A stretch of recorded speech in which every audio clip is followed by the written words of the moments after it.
अरुण जेटली की पाठशाला में पढ़ने वाले संजय झा को नीतीश कुमार ने कार्यकारी अध्यक्ष बना दिया।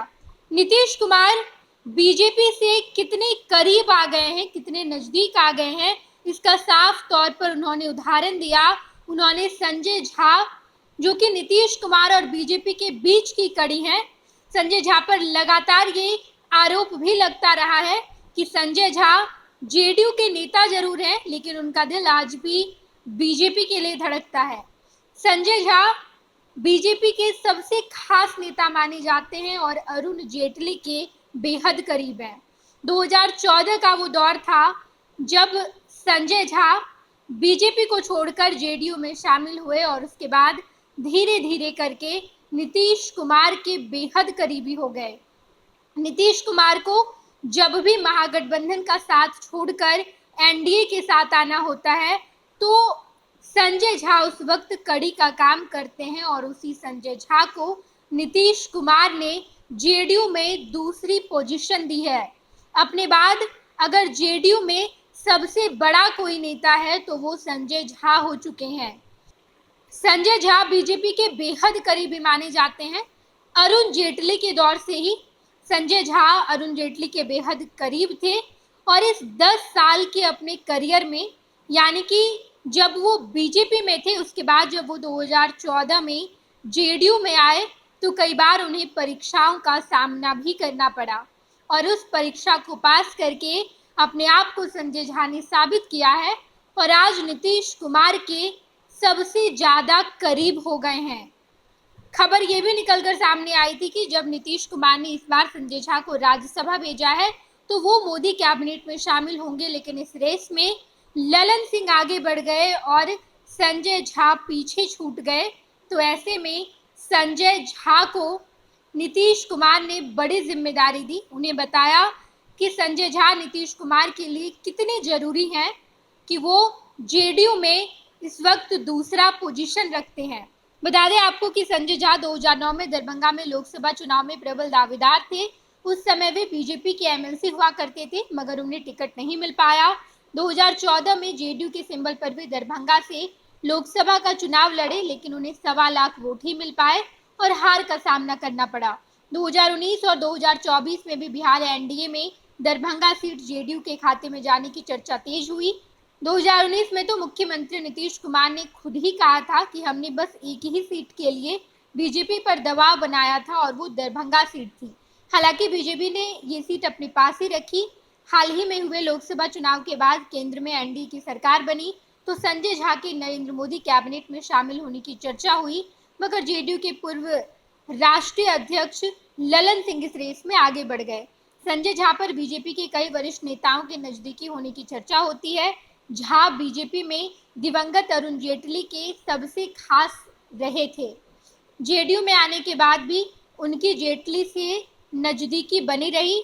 संजय झा पर बीजेपी के कई वरिष्ठ नेताओं के नजदीकी होने की चर्चा होती रही। झा बीजेपी में दिवंगत अरुण जेटली के सबसे खास रहे थे। जेडीयू में आने के बाद भी उनकी जेटली से नजदीकी बनी रही। केंद्र में एनडीए की सरकार बनने के बाद इसका उनको फायदा भी हुआ। संजय झा दरभंगा में एयरपोर्ट और एम्स जैसी परियोजना लाने में सफल रहे। नीतीश के बाद जेडीयू में संजय झा नंबर 2 की भूमिका में आ गए हैं। कुछ दिन पहले ही उन्हें राज्यसभा में जेडीयू संसदीय दल का नेता भी बनाया गया था। इससे पहले वे बिहार की नीतीश सरकार में जल संसाधन समेत कई अहम विभागों के मंत्री भी रह चुके हैं। संजय झा बिहार के मिथिला क्षेत्र से आते हैं और जेडीयू का चर्चित ब्राह्मण चेहरा है। वे इस समय जेडीयू अध्यक्ष नीतीश कुमार के सबसे करीबी नेताओं में से एक है। करीब 5 महीने पहले नीतीश कुमार की इंडिया गठबंधन से एनडीए में वापसी कराने में संजय झा ने सूत्रधार की भूमिका निभाई थी। जेडीयू के नए कार्यकारी अध्यक्ष संजय झा का जन्म 1 दिसंबर 1967 को मधुबनी जिले के झंझारपुर प्रखंड स्थित अररिया संग्राम गांव में हुआ था।